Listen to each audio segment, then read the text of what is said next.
আমাদের 8 জন মারা গেছে, তার মধ্যে আমরা 6 জনকে আনতে পেরেছি। আজকে যে দীপালি আক্তারের মরদেহ আসলো সেটা নিয়ে 6 জন। তার মধ্যে সৌদি আরবে একজনকে দাফন করতে হয়েছে, কারণ তাকে আনার মতো অবস্থা ছিল না, তার দেহাবশেষ যা ছিল। এবং ইরাকে একজন নিহত হয়েছে, সেটা এখনও আমাদের ফ্লাইট না থাকার কারণে আমরা আনতে পারছি না।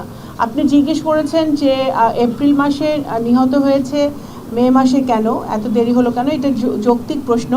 কারণ প্রথম কথা, যুদ্ধ তখনও চলমান ছিল এবং আমাদের বিভিন্ন দেশের সাথে এটা সংযুক্তির মাধ্যমে, আলোচনার মাধ্যমে দেহাবশেষ বা মরদেহ ফেরত আনতে হয়। প্রথম কথা, ফ্লাইট চলতে হবে এবং আমাদের সৌদি আরবের সাহায্য নিতে হয়। বিভিন্ন দেশের সরকারের সাথে আমাদের যোগাযোগ স্থাপন করে আমাদের মরদেহগুলো ফেরত আনতে হয়।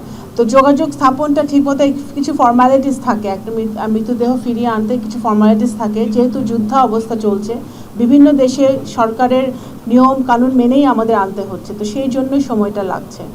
আমরা চেষ্টা করছি যে যত তাড়াতাড়ি আনতে পারি।